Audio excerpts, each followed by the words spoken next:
Dans cette vidéo, nous allons voir VS Code, mais non pas sous forme de logiciel, mais sous forme de site web, c'est-à-dire la version officielle de VS Code, mais sous site web, et c'est vscode.dev.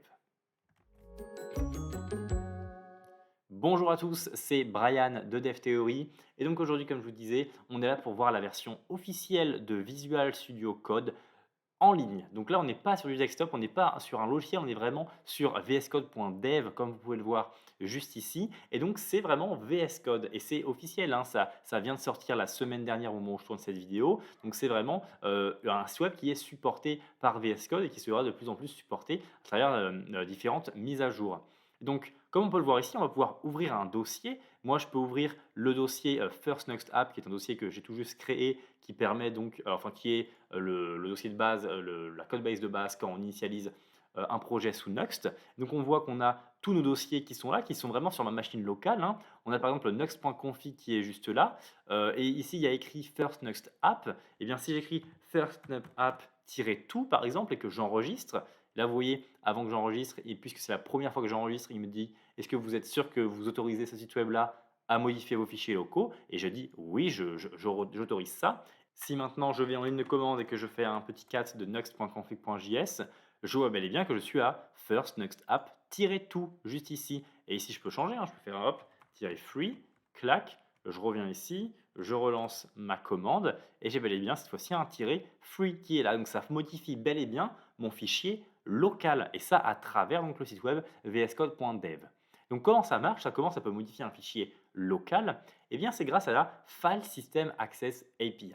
Alors c'est une API qui n'est pas disponible partout pour le moment, mais qui est très intéressante puisqu'elle permet de lire, d'écrire et en fait, de gérer tout simplement les fichiers locaux à partir donc du JavaScript. Donc à partir du JavaScript de vscode.dev, eh bien, on va pouvoir aller lire tous les dossiers et les fichiers d'un dossier en particulier. Et ensuite, eh bien, on va pouvoir même modifier ces fichiers-là, comme vous avez vu. Donc c'est très puissant, cette File System Access API. Ça va devenir, je pense, de plus en plus puissant. Et il faut quand même savoir que ce n'est pas supporté partout du tout. Actuellement, si on regarde un peu l'usage relatif, si vous êtes sous Chrome, ça marchera, c'est quasi sûr que ça marchera. Et si vous êtes sous Edge, ça marchera aussi. Mais tout le reste, eh bien, ça ne marchera pas en fait. Donc c'est vraiment uniquement pour ceux sous Chrome et sous Edge actuellement, et pas encore de Firefox, pas encore de Safari ou quoi. Ça va venir, je pense, parce que si des gros sites web, des gros projets comme VS Code eh bien, utilisent cette API, alors je pense que les navigateurs vont se dire que oui, c'est une API qui est importante, donc on va l'ajouter.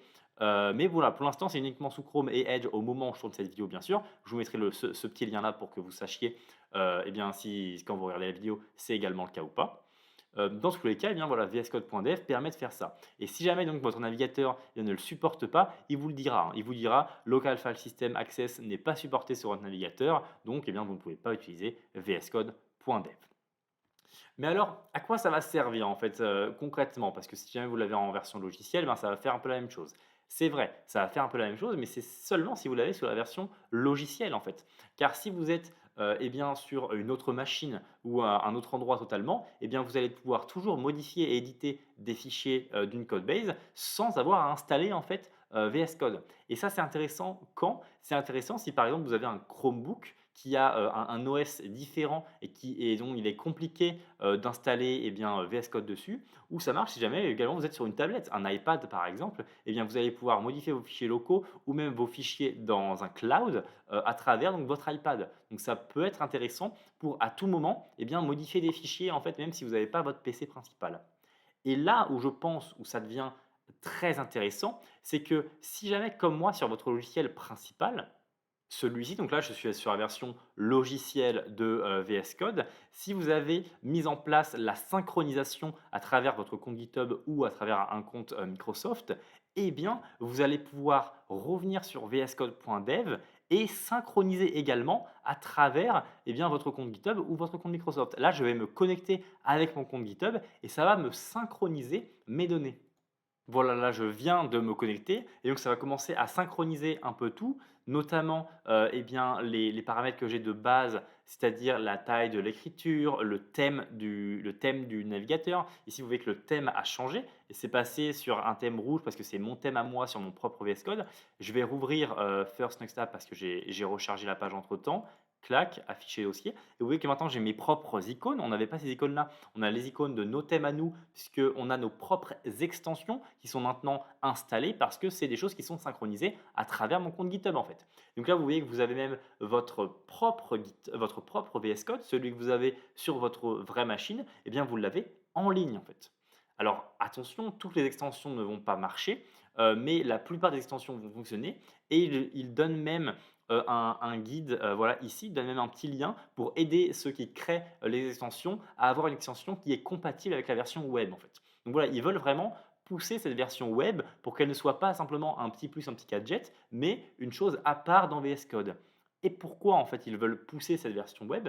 Parce qu'il faut savoir qu'ils le disent à la fin, il faut savoir que cette vision-là de l'éditeur, c'est cette vision en ligne de l'éditeur un peu serverless dans cette mouvance-là, eh bien c'est ce qu'ils avaient en fait, c'est la vision originale qu'ils avaient du produit, tous les créateurs eh bien, de VS Code. Et c'est pour ça qu'ils veulent vraiment pousser cette version web et faire en sorte que tout soit compatible avec, parce que c'est vraiment ça qu'ils avaient à l'idée à la base, c'est-à-dire ne pas avoir de logiciel sur sa machine, simplement avoir une connexion Internet, un navigateur, et ça y est, vous éditez tous les fichiers que vous voulez et de n'importe quelle manière en fait. Vous allez pouvoir avoir une preview du Markdown, parce que VS Code est également pas mal connu pour ça, pour avoir une superbe preview des Markdown. Et bien là, j'ouvre un dossier avec du Markdown et ça va me faire une preview en fait. Là, vous voyez, clac, tac, j'ai ma preview du Markdown qui va se mettre juste ici. Hop. Et j'ai même pas besoin d'installer VS Code pour ça. J'ai juste à aller sur vscode.dev, ouvrir mon dossier avec le fichier Markdown et c'est fini, j'ai ma preview du Markdown. Je ne vais pas sur n'importe quel site ou quoi, par exemple. Donc c'est vrai que c'est une superbe chose, je pense, vscode.dev et je pense que ça va aller loin dans les années à venir. On peut même parler du système d'URL parce qu'en fait, si par exemple, alors c'était un peu plus bas, voilà, si par exemple on va sur vscode.dev/github, eh bien en fait on va pouvoir ouvrir directement un repository qui sera en fait qui est sur GitHub en public ou en privé si jamais votre compte GitHub est lié à ça en fait.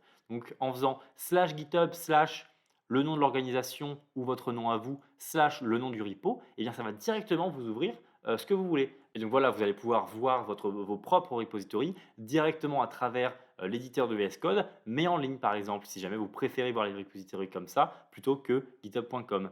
En parlant d'URL, eh bien, ils vont même intégrer bientôt l'extension LiveShare à vscode.dev. Et ça veut dire quoi? Ça veut dire que si jamais eh bien, vous voulez faire du développement donc à plusieurs sur votre codebase en local, eh bien, vous allez pouvoir, avec l'extension LiveShare, dire OK, je lance le sharing et j'envoie le lien à quelqu'un. Et ce lien-là, ça va être vscode.dev/liveshare/ un certain ID.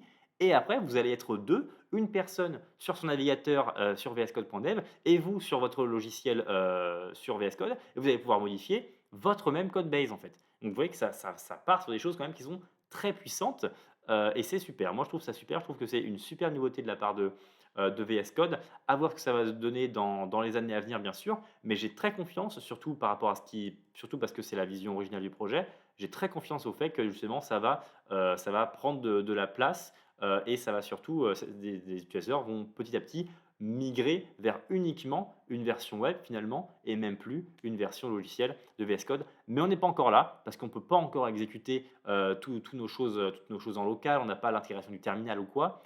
Mais ça va venir avec les web containers, on ne va pas parler de ça tout de suite, mais ça peut venir dans les années à venir, donc c'est pour ça que je suis très confiant sur vscode.dev. Voilà tout concernant cette vidéo. Avant de vous quitter, je vous parle simplement de ce petit document que j'ai fait. C'est cette astuce sur VS Code pour finir sa journée plus vite. Donc c'est 3 raccourcis clavier, 3 extensions, une commande qui vous permettent donc de mieux maîtriser VS Code et d'aller plus vite en utilisant donc cet éditeur-là. Si vous êtes intéressé par ça, eh bien sûr, je vous mets le lien de ça juste en dessous en ressources. En attendant, eh bien, je vous souhaite une excellente semaine et j'espère qu'on se revoit bientôt sur une autre vidéo YouTube et je vous souhaite un très bon codage à tous.